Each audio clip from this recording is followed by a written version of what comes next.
nobody like this. You ain't seen nobody like this. You hear my sound all over town singing. Whoa. You ain't seen nobody like this. You ain't seen nobody like this. You hear my sound all over town singing. Whoa. I think there's something in the water. If you wanna take a sip, but be careful what you wish for. The faint of heart can't handle it. Everybody wants a piece of someone else's prize, but it ain't free, it don't come cheap. Only the strongest will survive. You ain't seen nobody like this. Good evening and welcome to San Antonio Soccer Roundtable. My name is Harry. We're doing a special edition because there is a huge match, a cross-divisional match between San Antonio FC and the Pittsburgh Riverhounds. It'll be the first meeting. As you can see, Rafa and Royce are joining me as usual, but also joining us is Kevin, who covers the Pittsburgh Riverhounds from Mongols, which is also part of the Beautiful Game Network that you can catch a lot of podcasts from USL MLS, and they also air on Monday nights at around 6:30 Central Time, 7:30 Eastern. Is that correct on YouTube? Yeah, that's right. So I think I got the right intro in there. Thank you for joining us. Sorry, we're going to probably tag team you a little bit to learn about the Riverhounds, and then if you have any questions, I'm the opinion guy. Royce and Rafa are more the tactical and the analytics guy. So I'm sure between the three of us, we can answer your questions here for you. So, Royce, Rafa, how are you guys doing? I'm here, man. It's Friday, 3-day weekend. Labor Day is Monday. I should have taken today off, so I would have had a cheap 4-day weekend, but what are you going to do? 3-day weekend's fine. Rafa, how are you? Good. I finally did my first presentation out of school. Oh, in school? Yeah, they're at Judson Early College, so shout out to them. And then did my little visit to some of the other schools, and then had lunch at Burger Teca. Had the little the mole burger. It's pretty good. Was it better or worse than Burger Teca at Toyota Field? I haven't had the ones at the Toyota Field. Okay. I'm sure it's probably better at the restaurant there. Yeah, it's okay in a pinch, but it's not great. Anyway. So was there any difference between 2 years ago when you did in person and now? I know the kids were excited. They were like, because I guess they were somebody else. Wow. They're like, finally we get to see a college recruiter in front of our face. Kevin, how are you? I know you guys had a good show on Monday. Anything exciting that's happening there in Pittsburgh/Knoxville? No, not much. Yeah, you hit it right. In Knoxville, finally cooled down after the Ida weather came through. So unlike San Antonio, which I checked the weather because I saw some of the Twitter chat, I know it's hot there. We were rivaling you in Knoxville about a week and a half ago, but it's not bad now. But you probably have a little bit more humidity. My mom grew up in Memphis, lives in Memphis. So I've spent some time in Memphis, and the South and humidity is nothing to joke about. Yeah, I'd love to figure out a way to quantify it in like a human interpretable way, right? Like to just what's the trade-off, right? Like a humid 90 is like an unhumid 98. I don't know.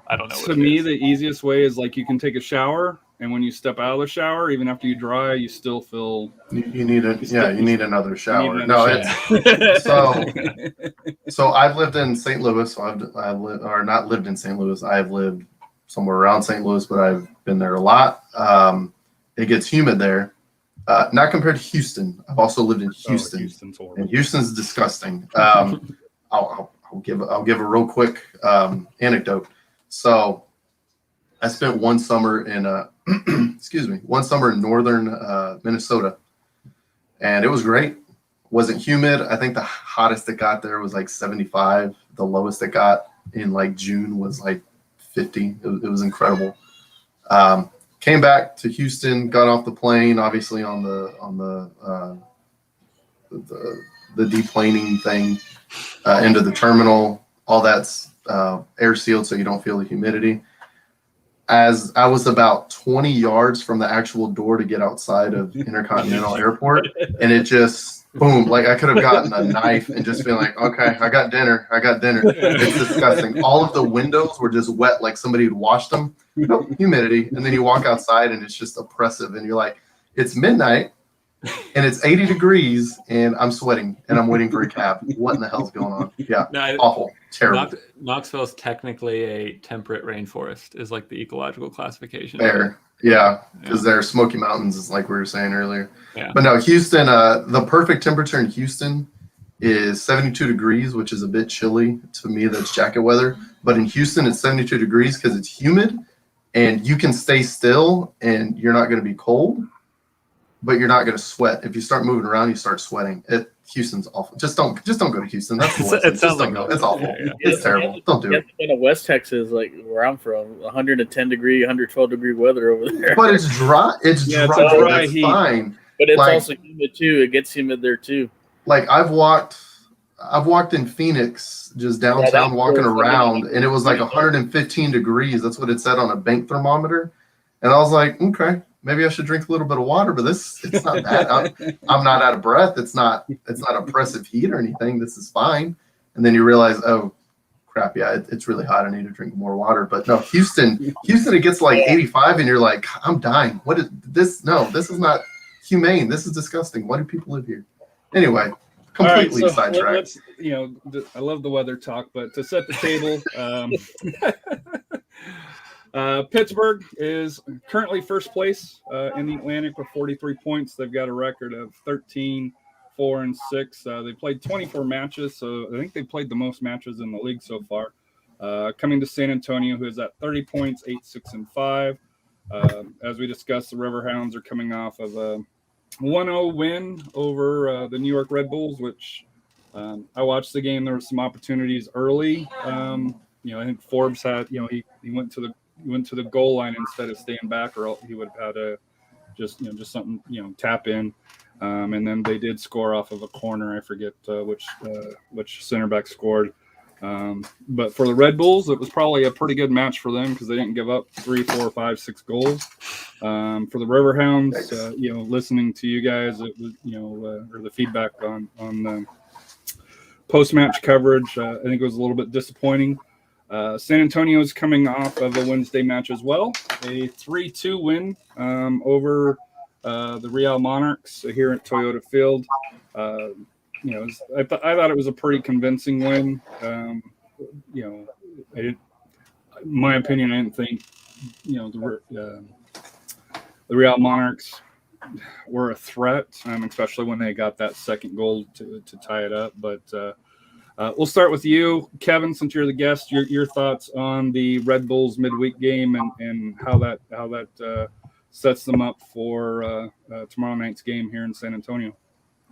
Yeah, I mean, the Hounds are coming off of, we talked a bit about it before coming on air, but yeah, the Hounds and a lot of other teams are coming off through a lot of midweek games.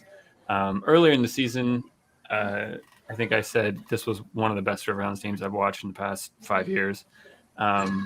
This team this year is more attacking than what I think stereotypically you would think of with Bob Lilly. And they're doing it in ways that isn't just lumping it up to a big, target center forward. There's a lot of just nice interplay and passing patterns. And Cicerone has been incredible. Dixon has been incredible.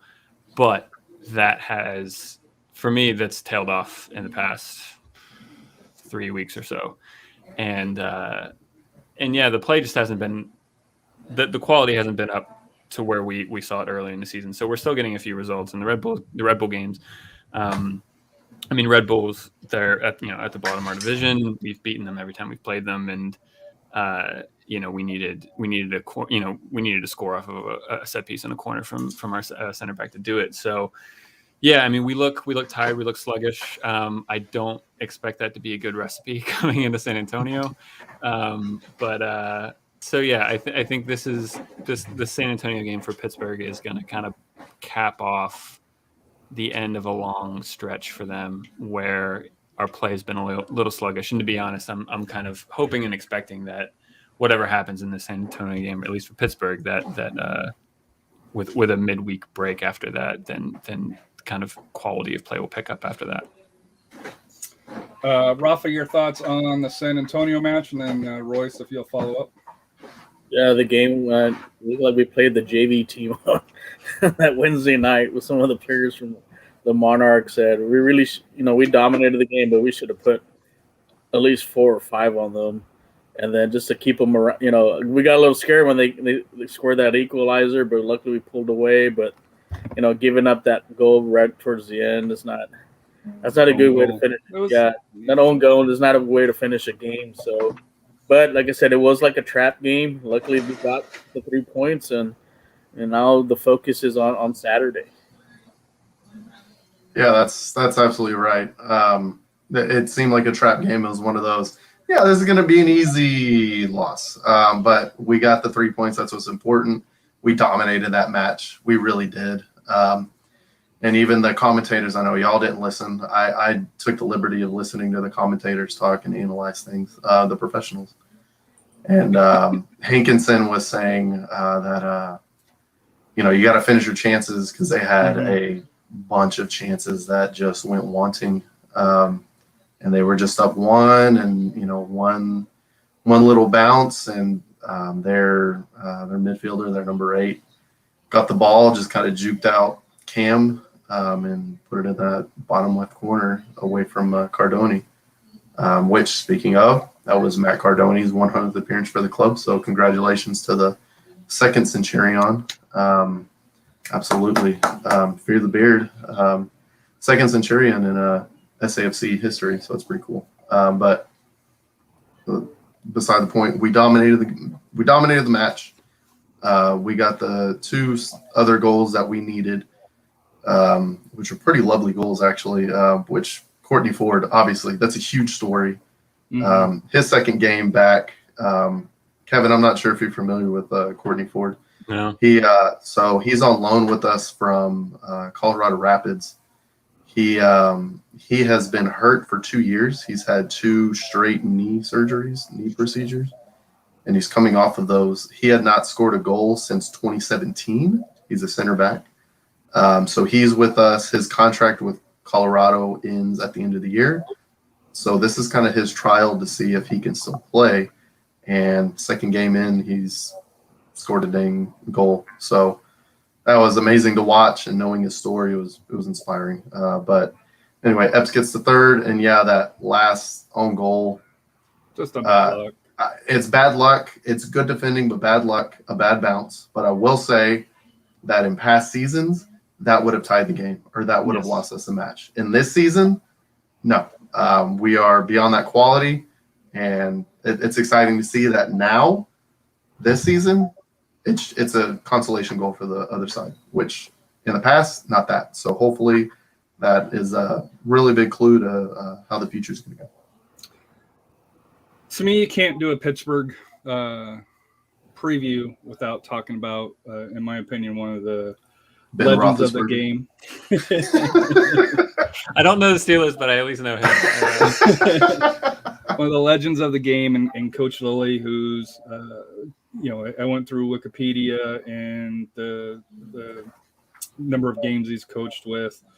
The Riverhounds. So this is an approximate. I'm not sure if it includes playoffs, but from 1997 to present, he has coached 471 USL games that, according to those 2 sites, record of 259, 124, and 86. In my opinion, he's a true legend of the game, especially for lower leagues.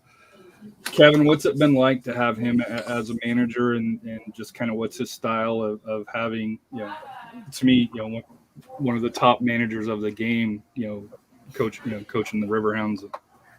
I mean, he's been a revelation. I mean, we started the podcast about 2 or 3 years before Lilly came in, and I mean, the team and the club were in an entirely different place.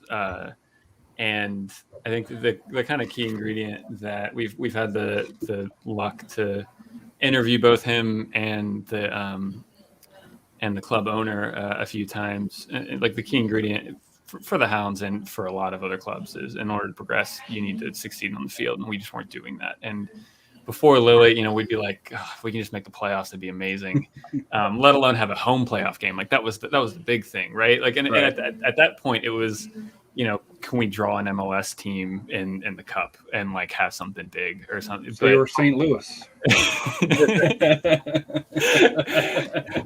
So yeah, I mean, but Lily came in, and yeah, I mean, ever since he's been here, he's never missed the playoffs in the USL, and that, you know, that trend continues with us. And it's every year it seems like we have a conversation at some point in the season of, has the USL passed Lily by? Like, is this the time? And every year it's, yeah, I mean, spoiler alert. No. Yeah. I think all Riverhounds fans will argue, but in the past few years, we've underperformed in the playoffs. I think we've had hot regular seasons and then have capitulated a bit or gotten unlucky draws against like Louisville, who go on to win the league or something. But yeah, I mean, so as a fan, I mean, yeah, I don't want to see Lily leave ever. And to be honest, maybe this is the last thing I'll say, and I'll stop rambling a bit. But I think alongside the whole, you know, conversation that happens among Riverhound fans and non-Riverhounds fans of, you know, has the league passed Lily by? I think partnered with that is this idea that he's just pure defensive. He puts 10 guys behind the ball, super organized, super structured. In the past seasons, absolutely. I would argue our best players were our center backs. You know, we were getting Golden Gloves, not because the goalkeepers were that great, just because we were letting 2 shots on target a game, and our center backs were incredible. That's not been the case this season. I would say, if anything, the kind of weak point of our team, if you want to call it that, is our defense. We don't have, I would say, like leadership along the back line, and, you know, we're scoring a hell of a lot more goals than we have in the past, but we're letting up a lot more goals too. So I think it's been really fun to see this evolution. I didn't know Lily had in him this season to a more kind of, I don't want to, progressive isn't the right word, because that makes it seem like a defensive, you know, tactic isn't progressive, but yeah, we're scoring goals. It's a bit more aggressive, and yeah, that and just that, you know, you'll get some good shots of Lily on the sideline just yelling for 90 minutes, and that's always been entertaining as well. He won't sit down, he won't shut up, and he'll just keep talking. So it's been fun. So Rafa, my question to you, because you're the coach of it here, how impressive is it that, you know, he's been a winning coach since 1997, you know, no matter the level that you're in, to be able to sustain the success of that long, you know, for the mentality of a coach, how impressive is that? I mean, look at the wins he has. You know, he's doing something right. You know, and he's bringing out the best out of the players as far as whatever, you know, the system he runs, and I'm sure he's probably made some changes with the system now that they're scoring more goals. But I guess he brings out the best out of the players and puts them on the right places. So, you know, like I said, kudos to him. You know, and I'm surprised that he's not an MLS coach. You know, I think he deserves to be up there. or you know, but you know, those are good quality coaches that you want to have, and because they're going to really develop your players and bring the best out of them. So, like I said, you know, Pittsburgh's lucky to have him. So, you know, remember when we had our coaching vacancy? I'm surprised we didn't try to steal him or bring him down here to SAS. He's very loyal, though. That's still one thing that I can see here. He fits the Pittsburgh coaching tree. You know, at least with the Steelers. I think the Pirates, unfortunately, break that cycle a little bit more than what they should. But he's like the Chuck Max. Yeah. Bill Cowher, you know, Mike Tomlin. Royce, any thoughts on Coach Lilly? Yeah, I mean, he's won a USL championship as recently as 2015. That's only 6 years ago. So, I mean, still relevant, still good. His game still plays. He's not Mourinho in the point that Jose Mourinho is still defense number one, and the game has passed him by. It's very obvious. I guess Roma didn't get that note, but he's very demanding. But he's just one of those legendary coaches that he's I've always seen him as kind of the defensive Bob Bradley. Bob Bradley's always had a lot of offensive innovations, and Bob Lilly's always had defensive innovations. And for some reason, well, I know what the reason is. Goals equals money, according to MLS. That's why he never really got a huge shot with MLS. But Bob Lilly's been successful. He's the damn American soccer legend. And we could all learn a lot from him. You were alluding to SAFC possibly interviewing him. I wouldn't doubt that. But he's, like you said, he's loyal. The only reason he left the Rochester Rhinos is not a team anymore because they folded. So. Oh, and what a terrible rebrand! I'm sorry. It's not even the Rhinos. Like, hey, what's the best way to rebrand the Rochester Rhinos? Let's take out the Rhinos. Like, that was your whole identity. Way to go! It's like the New York. They got Jamie Vardy, so it's all good. they're a global brand now. But my favorite Jamie Vardy story is his wife's tweet about Rooney's. Wasn't it Rooney's wife? Are y'all familiar with that one? I vaguely remember this. Yeah. So it was a few years ago, and there was some stalker or something that was just talking all sorts of mad trash, and it was like an anonymous Twitter account or Instagram account that was talking all sorts of trash about the Vardys, and I'm pretty sure I have that right. That it was Rebecca Vardy that. It was her. I know it was her. Yeah, and right. The Rooney's was yeah, it was. Yeah, so it was this anonymous account talking mad crap about the Vardys and posting all this ugly stuff on her Instagram, and so she hired a PI to go find the IP address that was posting it, and it led her to Wayne Rooney's wife that was posting that stuff the entire time. So. And that's pretty much why they're no longer on the England national team. They're older now, but yeah, like 2 years ago, it was their last contribution. Yeah, there's a lot of infighting, which apparently the English team is known for a lot of infighting. See John Terry. So, yeah. If you're familiar with that story. So anyway, we're talking about the English national team, and we went for Bob Lilly. So how about that? That's Yeah, you didn't see the game where the hungry friends were throwing the beers and they were drinking them on the pitch? Yeah. Well, it was racist Hungarian fans, and they were like, I'm going to drink your tears. Yeah. Yeah, I saw somebody say, because Declan Rice he's Irish, but he also English, and he decided to take the English national team gig. That's what they're saying. They're like, well, this is what happens when you get the Irish to play for the English. Like, oh, come on. Ridiculous. But good on them for fighting through it and for being above racism, because everybody is, because that is, there's no room for that crap.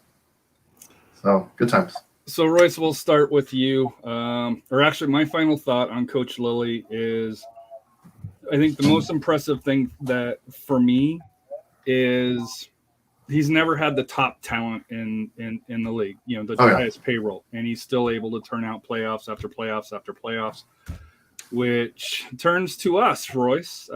Your thoughts on San Antonio FC and how they're going to face up against the Riverhounds this week? Because to me, they look like a mirror image of each other. At least in formation wise. Yeah, they both implemented 3-4-3, and at least recently. And for sure that Bob Lilly's 3-4-3 is gonna drop back into a 5-4-1. Like, that's just kind of that's Lily ball. That's kind of what he does. But they concede possession. They do not want to be in possession of the ball. They counterattack. That's what they're known for. That's honestly what SAFC has been known for. But SAFC has really taken the initiative to press a lot. And so they're going to be in possession a lot in this match. And my specific prediction in this is that SAFC, this will be the first match this season that they will surpass 60% possession. And that's not a reflection on any sort of rating of the Riverhounds. That's just how Riverhounds want to play. They don't want to be in possession. They want to catch you in possession to counter and to go score. So everybody's going to have a man. It's going to be a 3-4-3. It'll be interesting to see where the overloads come from. And it's going to be a tight match for sure. Rafa?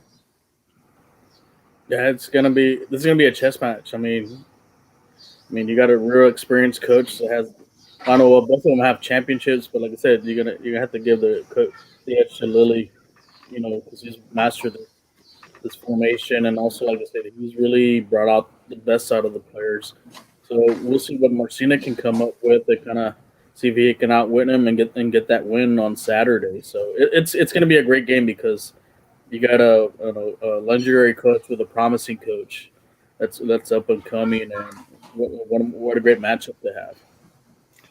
And both of them are very vocal. We'll just leave it for at that. for sure. I was going to say real quick to finish off the Lilly subject is I am more looking forward to watching Bob Lilly on the sidelines than I was for Landon Donovan being on the sidelines, or Eric Ronaldo when he was supposed to come on the sidelines, or even Didier Drogba when he was supposed to be on the sideline.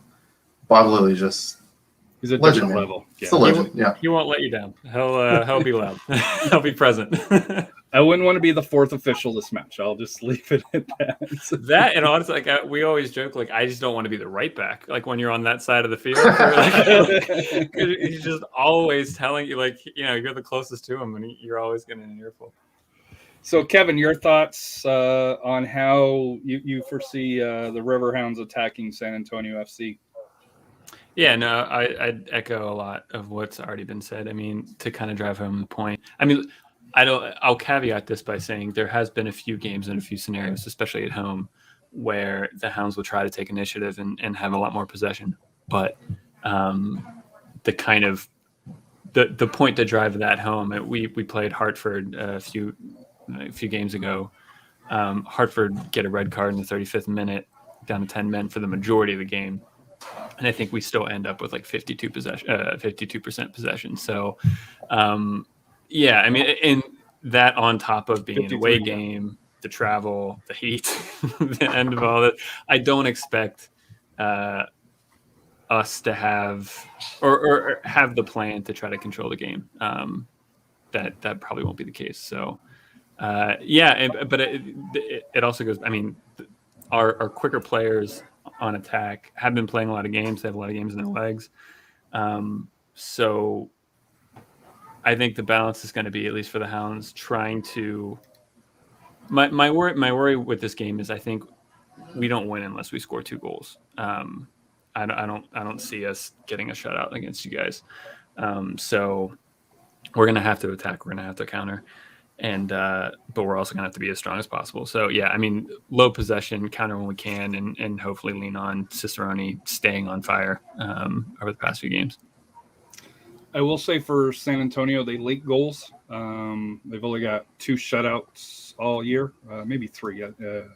But yeah, they will allow a goal most games. We'll say that, but generally they only allow 1.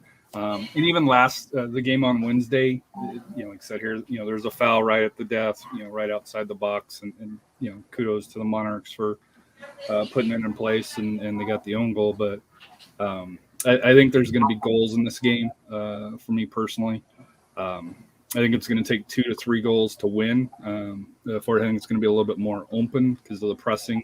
Do the Riverhounds press as well, or do they just kind of set back? They'll try, and you'll hear Lily yelling at them to get up the field. But yeah, no, when we do it effectively, we'll try to press, and I think that's the other kind of thing that I think the reason why we've been struggling a little bit defensively is because I think we put a lot of pressure and responsibility on our center backs, because a lot of the time they have to press up high and they get caught in one-on-one situations where they have to defend 30 yards from their net. This isn't like, we're sitting them on the 18 and having 2 defensive midfielders sitting in front of them.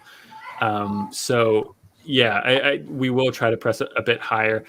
Usually, like I said, in this game, I wouldn't be shocked if things buck the trend a little bit as far as our tactics are concerned for this, and we sit a bit deeper. But over the course of the season, yeah, we try to press high, and with Cicerone and Forbes particularly in the line. Royce, any other thoughts that you have on the Pittsburgh match? It's going to be exciting. Obviously, Pittsburgh played this past Wednesday as well as us. I believe they played Saturday as well. So we're kind of both going into it equally, and kind of a fatigue factor, although Pittsburgh does have to fly down here, so that's a little bit added.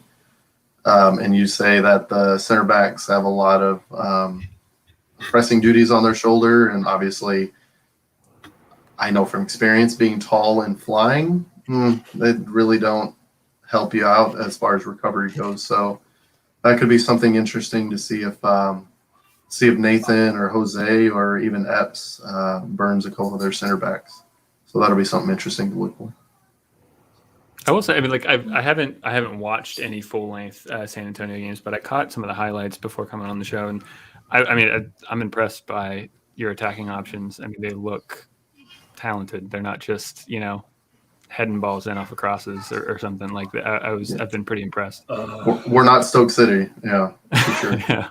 This is how we're not Stoke City. We had 16 corners last match and didn't convert a single one. Yep. We had 12 in the first half. And to be fair, our tallest center backs are hurt. So we have Alex Schubert is 6'7", and he's typically the guy that we're trying to find. And then we have Liam Doyle, who's 6'5", also trying to find him. And then that's it for the tall guys, right? Kamir just a brick shit house. I don't know. Like that dude's just a Varela too. I think he's about 6'2", 6'3". Yeah, they're Varella's like my height. I'm 6'1", but then I mean, on your card, it's always taller.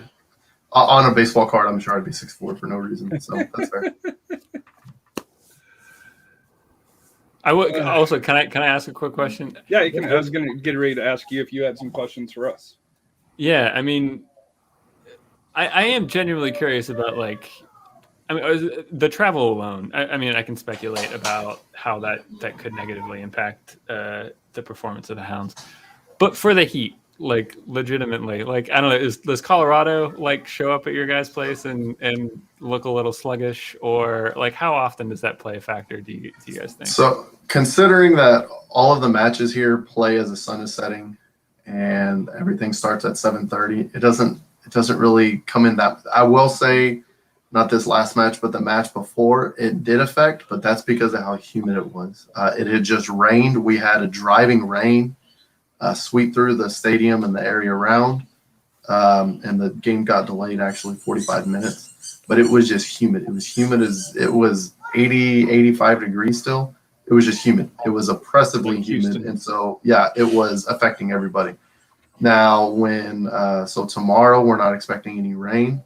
So it should just be more dry, probably around a 50% humidity, so not that bad. And most of the heat's gone. Really, the heat is going to affect when you're training. But as far as, I've never understood if you wear black jerseys, it's going to be worse for you. It's like, no, they play at night. It's not going to be worse for anybody whether you wear white or black. But it's hot, but at the same time, they start at 7:30. The sun's already pretty much down. It's not going to be a factor. And generally, there's a light breeze, which helps. If there's no breeze, then it gets a little stuffy. But if there's a light breeze, now of course I'm not out running around. Don't get me wrong. Fair. But it's going to be warmer. I don't think it really affects Colorado a whole lot because they play in. Colorado's kind of unique. It's got that dry heat where temperature-wise, it's not that much different on most days compared, it's about a 10-degree on average difference, where I think coming from Pittsburgh, the Northeast, it's a little bit cooler, from my understanding coming up there. But, with the weird weather that we've had right now, I'm not sure if you guys, if up in Pittsburgh, if they've had a warm summer or if it's been a mild summer. So to me, that'll be a huge, huge difference. But yeah, at night, as long as there's a breeze, I don't. It's not like going to Phoenix. Where it's still 110. At kickoff. Yeah, I will say that definitely going to Colorado or going to Salt Lake City, the altitude. You are more affected by the altitude than you would ever be affected by the heat down here in Texas. So, we got our first win in Colorado. Yeah, we finally got our first win this year. First win ever in 6 seasons of San Antonio FC soccer. We finally got our first win in Colorado. So, jeez. Yeah. Other questions that you have, Kevin? I know we've been kind of SAFC focused towards Pittsburgh, but any questions you have coming from your side? I mean, maybe just generally, how are you guys feeling about the Mountain Division and your chances about, I guess not just making the playoffs, but I mean, how strong do you feel like the division is? How strong do you feel like the Western Conference is, and how do you feel about your chances in postseason? So I'll take it first. Harry, I'll let you go second. Just real quick, what's on my mind real fast. I think so. Last year, our division was kind of seen as the weakest division, and when we came out of it and we weren't all that successful, people were like, "Oh yeah, I guess they were overrated." Now I can say, guarantee, we are the strongest division in the entire league. El Paso is a damn juggernaut. They're really good, and luckily we get to play them a lot, so we find out their weaknesses. In this past game, where we have slowly learned how to play them properly. We had a game plan in the first game. It didn't work out. We tried the same thing in the second game, and we got slaughtered because they were expecting it. In the third game, we did something different, and we're starting to figure that out. So that's good. That's something that other teams won't get because El Paso is the best team on paper and in record-wise in the league. So, and then Colorado is really good. I don't know if you've been following Colorado, but they do have the Golden Boot leader by like 5 or 6 goals. Haji Berry. Yeah, Haji Berry he's been a revelation this season. I knew that was a good signing whenever they signed him in the offseason, and it is worth his weight in gold right now for that club. And they even played Louisville, and they looked dominant against Louisville. Louisville did not put up anything, and they're the number 2 team in the division by like 10 points.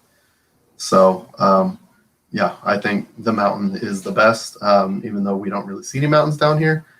I do think that we're going to finish in second place in the Mountain Division, and we'll see what the Pacific has. West, Pacific, whatever they're Phoenix. The Pacific is Phoenix. Yeah, so that's who we're going to end up playing probably in the playoffs. So. San Diego is a mystery because they're bringing in, like they did last year, bringing in some talent. We'll have to see if Landon can. They're panicking. Yeah, they're panicking, and they're bringing in as much talent Landon as they can. Coach them through. To me, because I track the cross-divisional results. So the Atlantic versus the Mountain is 1 win, 5 losses, and 2 draws. You guys lost to the Bold when the Bold had a roster, and Pittsburgh 1-0. The only win, surprisingly, is Loudoun United beating New Mexico in New Mexico, which of all things for that here. But to me, at the lab. But to be fair, New Mexico's been super inconsistent, even at home. They were very good against us. So just also a peek behind the curtain. I don't think it's something you deal with a lot over there in the East. There are 2 teams with soccer fields, 2 teams with baseball fields, and they play soccer on baseball fields. It's very difficult because obviously it's a lot more narrow, and half the pitch sucks, and those teams know how to play on it, which makes them obviously very good at home. So it's kind of surprising whenever they don't get a result at home, because especially for an out of conference team, it's surprising whenever they don't get a result at home, because they do have that advantage for sure. Yeah, in the Atlantic, there are no baseball stadiums, right? Because I don't think so. Loudoun, Tampa's is technically a baseball stadium. Yeah, but it's converted. Yeah, it's not. Yeah, it's fully converted. It's a high school stadium, I think, right? Yeah, but it looks good. Pittsburgh's is professional. Charleston's is professional. Red Bulls is the Red Bulls, and Charlotte's is nice, but nobody goes and sees it. I think in the East, it's only Tulsa. Used to have it with Memphis, Louisville, but Tulsa, Memphis. And Louisville has their own really nice stadium there. The Energy play at a high school stadium, a true high school stadium at Taft Stadium. It's a great place to visit, but it's through there. But yeah, it's to me, from listening to like the national people, it's between, in my opinion, as far as the depth of the conference. or depth of the divisions, it's between the Atlantic and the Mountain. To me, what hurts the Atlantic is Loudoun and the Red Bulls. I just, Loudoun, no offense, is the worst team.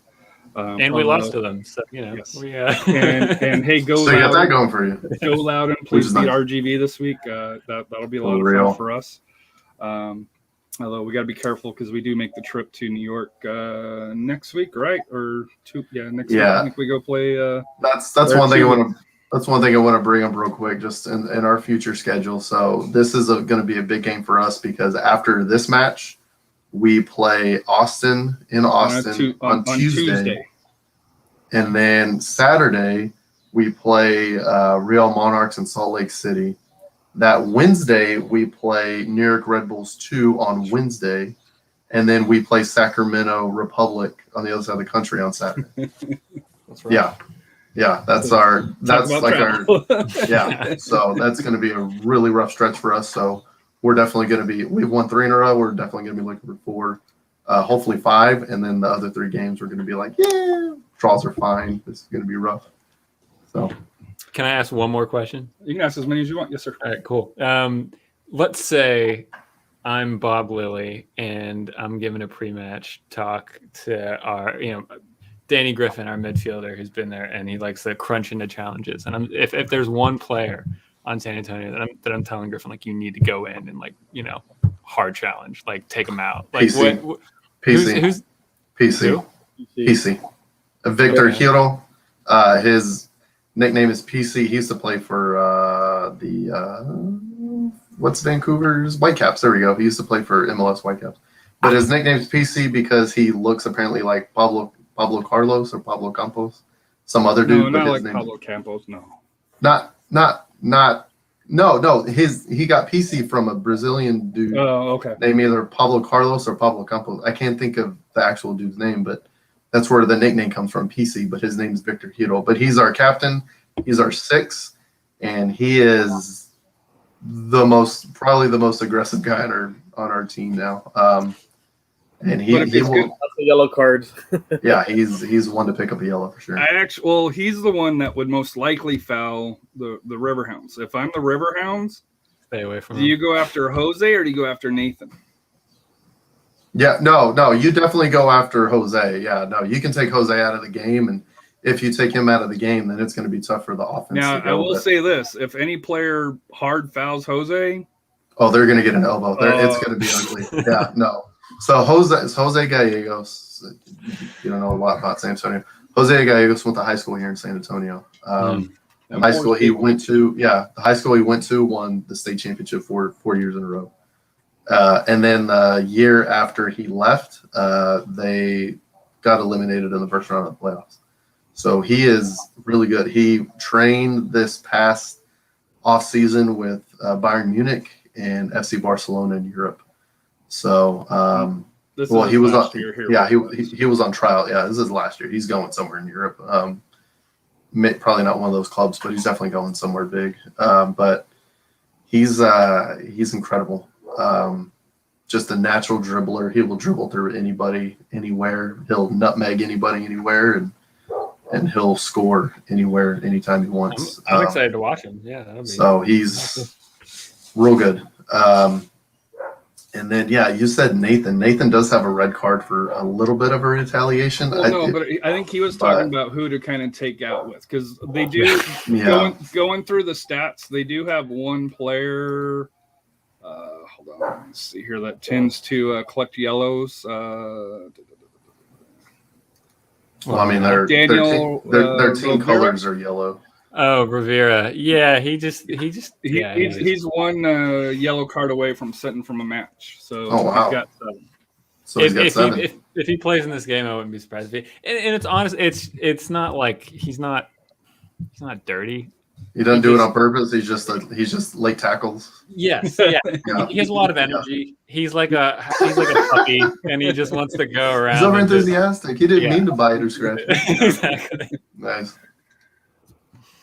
Yeah, we had there's a guy that's on loan from our team, Mo Cuello, and he got a red card that ended up being kind of a disastrous because we were in control of that match. And we got a red. We went down to 10 men, and the other RGV, actually our bitter rival, they got a super late draw in stoppage time because of the red card. But his red card came because he was, and that was kind of his story of his season. He was always a step or a half step too slow, and he had plenty of opportunities to score. He was just one step slow, and in this tackle, he was going in to steal the ball, and instead of getting the front leg with the soccer ball, he went cleats up on the back leg and boop, straight red. And I was like, yeah, I mean, you can't argue that, but don't make that tackle. Like if you're gonna time it. And I'm sure it's kind of the same thing as that guy. So. Not to digress too much, but I don't remember if any of you guys remember Romeo Parks. Yeah. Oh yeah. No, it's infamous, and we still can't believe that New Mexico United signed him. And I still. But he's been good since then. To be honest, I don't care, dude. That's not a Bobby Boucher. A Happy Gilmore take off your skate and try to stab a guy in the eyes. Like, that's criminal. Go to jail for that. That's assault, dude. Robert just said, "Wait for Patino, red car machine," and we are one of the tops in cars. Yeah, but Patino's great. Was a smart move because he made the other guy from Colorado take a swing at him. Yeah, so that's true. Yeah, so our striker, he's been hurt since June. He had a stress fracture in one of his legs, but on one of the games that we played in Colorado, he took a swing at a dude, and he got a red, but the other guy, for some reason, decided to take a swing back, and they got matching reds. So, but he's still the leader in yellow cards for the team. He is, even though he hasn't played since June. So that would probably be the guy. He's a hell of a player, though. He's fantastic. He's an incredible goal scorer. First game of the season, hat trick. He's got a lot of energy, as they say. But yeah, it's similar. He's got a lot of energy. He's very jacked up for games, but unfortunately he's been hurt. I think we'd be in a different place. We'd probably be second, maybe first if he doesn't get hurt. But we have, like I said, we have averaged 5 guys injured on our injured list every single match this season, which is just incredibly stupid. But here we are. So, Kevin, I got one more Riverhound question here for you. Tampa is up 2-0 on Oakland at this point. You guys have 9 matches or 8 matches after this one here. But to me, the biggest match will be on October 10th. It's a Sunday 3:00 game at Highmark. Tampa Bay comes in. Right now, Tampa has the tiebreaker advantage due to goal difference between the two. It's 1-1-1. So, and I know this is a month away, but for the Riverhound fans, how big will that game be? Assuming current form continues for both teams and you guys jockey back and forth, how big will be? Will that set? To me, will that decide the Atlantic? I guess is the question. I hope. Miami is the other team that's hot on our heels, and we have 2 games. Billy Forbes. Yeah, I mean, we have 2 games sandwiched right in between this Tampa game against Miami. So if Tampa is a deciding game on October 10th, then I'm happy. And honestly, I think, I share the opinion of Josh, one of the other guys I podcast with, and he's been saying, the most important thing is we have a home playoff game. And, if that means second, that means second. Tampa started the season incredibly well. Like Tampa does. Yeah. And right when they went through their stretch of not picking up results, we went on like a 6-game win streak and just kind of shot up the table and started to match them. But no, I mean, I think Tampa would have to really take their foot off the gas for us to overtake them for first. So yeah, I mean, it could be a huge game, but honestly, in a weird way, I almost think the 2 Miami games around it's going to be bigger for us, to ensure our second place, and then great if first is up for it. The Hounds will push every game, and we'll see what happens.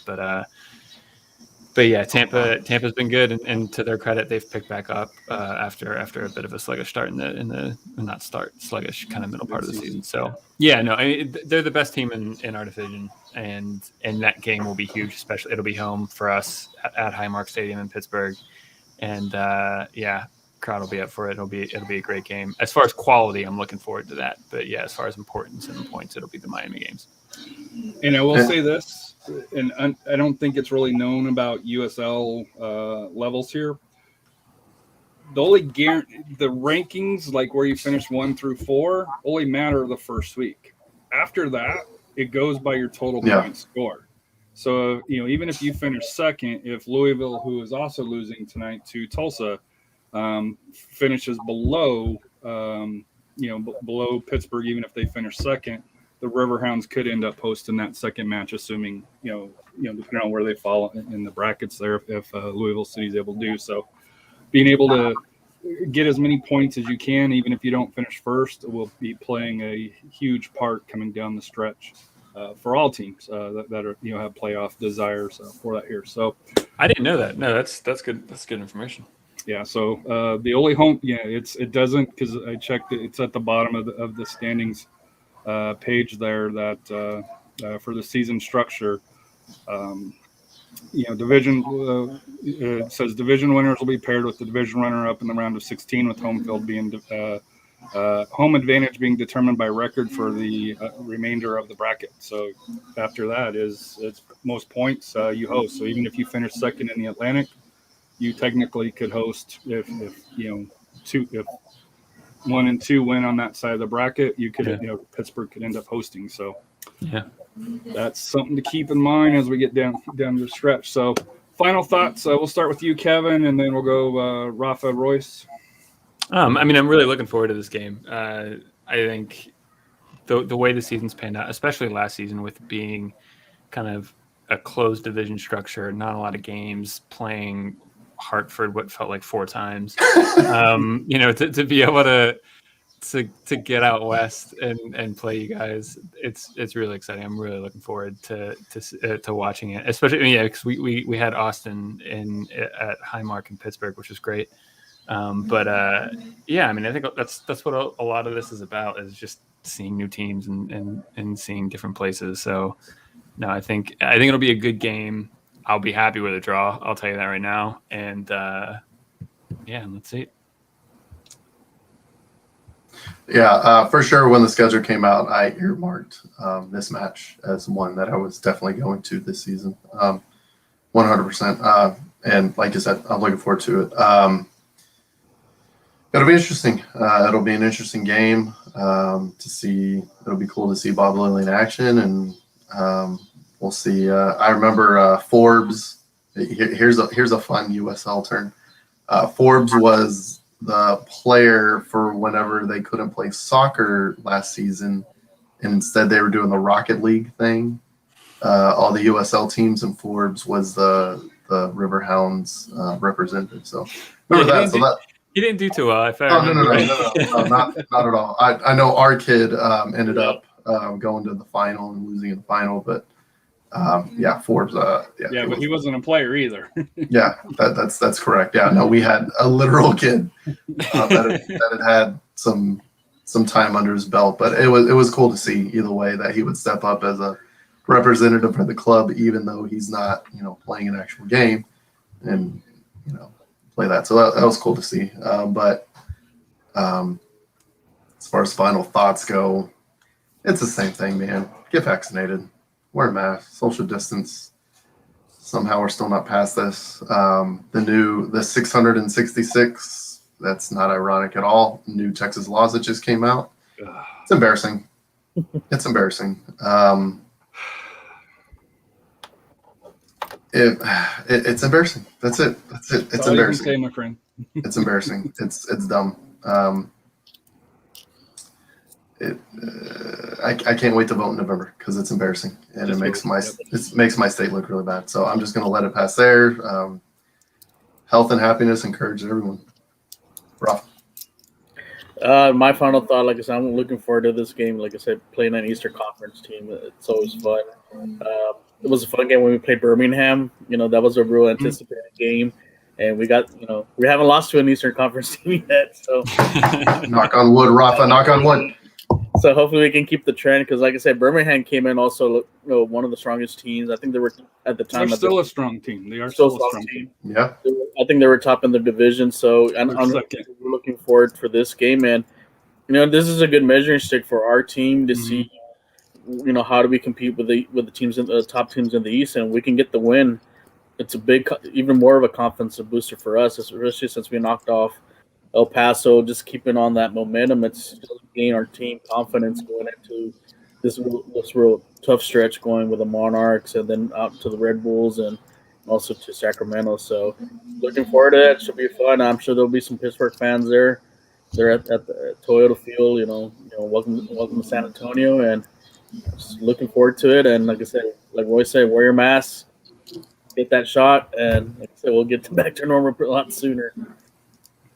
So my final thought is, since we've already addressed the COVID, is September is National Suicide Prevention Month for that here. So every year, the Suicide Prevention Lifeline and other organizations try to raise awareness for suicide prevention. I know Phoenix Rising is doing something this year, so kudos to Phoenix Rising for doing it. But if you ever need anybody to talk to, as I mentioned, all three of us more than happy to listen and just listen, because that's the important thing is to be able to be there and listen to somebody. But if you need to talk to somebody, please give the Suicide Prevention Lifeline a call at 1-800-273-8255. Also, you can go suicidepreventionlifeline.org. Like I said here, I know it's something that I've been hyping all year, and like I said here, it's an important message. I know, what was it? There was an episode on 1868 Weekly, RIP, that did an episode. I want to say it was with a player, and I think if you follow my timeline, I reached out to Brad Pie in the Sky, who was on that show, to see if they could refresh that episode. Because it was a player coach, I forget what it was, but their struggles and how they came out and got help and the support that they need. So do want to thank you, Kevin and Mongols, for coming on. I've been following you guys for years, and finally awesome to have you on the show where we get to go face to face. Our teams do here, but thank you for coming on. Thank you for everybody for tuning in. Thank you to Rob for the comments in the chat here. And what's life without goals? We're out. See y'all.